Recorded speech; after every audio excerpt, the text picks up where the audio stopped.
बिस्मिल्लाह कीजिए। आज मैंने स्पेशली अपने सब्सक्राइबर के लिए मीठा बनाया है। दूध दुलारी बनाई है अपने तरीके से, अपने स्टाइल में, कम इंग्रेडिएंट्स के साथ, बहुत मज़ेदार और बहुत ही लज्जत वाली।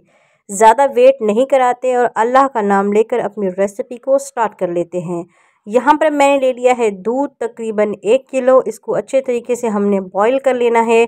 अच्छे से आपने दूध को बॉईल करना है। दूध को बॉईल करने के बाद हम इसमें कुछ अपने अज्जा शामिल करेंगे। यहाँ मैं डाल रही हूँ 3 से 4 हरी इलायचियाँ।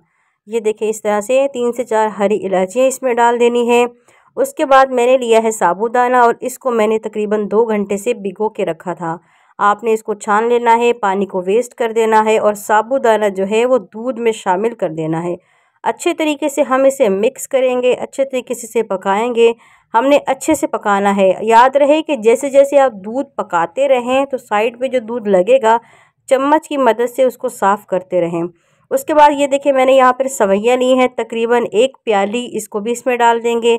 इसको अच्छे से मिक्स करेंगे। ज़्यादातर लोग क्या करते हैं कि सवैयों को अलग से बॉईल करके डालते हैं, लेकिन ज़्यादा मेहनत करने की ज़रूरत नहीं है, क्योंकि आपकी बहन आपके लिए मज़ेदार रेसिपीज़ लाती है, सिंपल, आसान और कम इंग्रेडिएंट्स के साथ, बहुत ही मज़ेदार।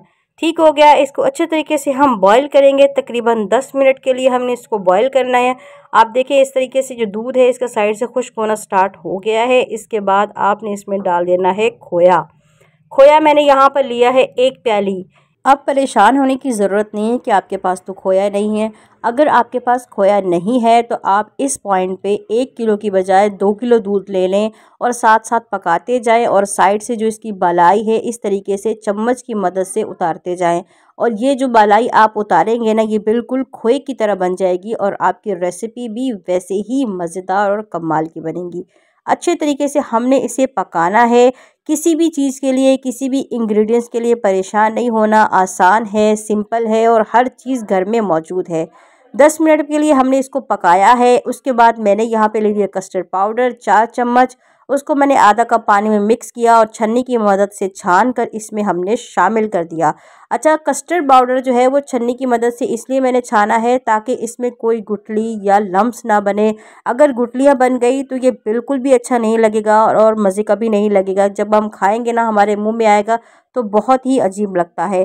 तो ये छोटी छोटी टिप्स को आप फॉलो करें। इंशाल्लाह आप इनको फॉलो करेंगे तो आप एक दिन मास्टर शेफ़ बन जाएंगे, अगर इन छोटी छोटी टिप्स को फॉलो करेंगे।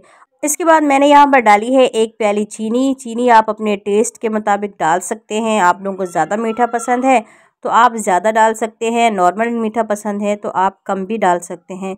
इसके बाद हमने इसको कर देना है अच्छे तरीके से मिक्स और चम्मच को चलाते रहना है, क्योंकि हमने साबूदाना डाला है। अगर चम्मच को नहीं चलाएंगे तो साबूदाना नीचे से चिपक जाएगा, जिसकी वजह से वो जल जाएगा।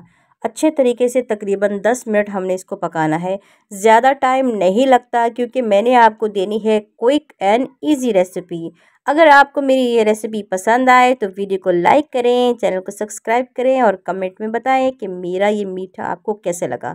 ठीक हो गया, बहुत ही आसान है। 10 मिनट तक हमने इसको पका लिया, गाढ़ा हो गया। उसके बाद हमने इसको उतार लिया। ये देखिए, इसे बॉल में ट्रांसफ़र कर लिया है मैंने। और अब ये नीम गर्म है, ज़्यादा गर्म नहीं है, बिल्कुल नीम गर्म है।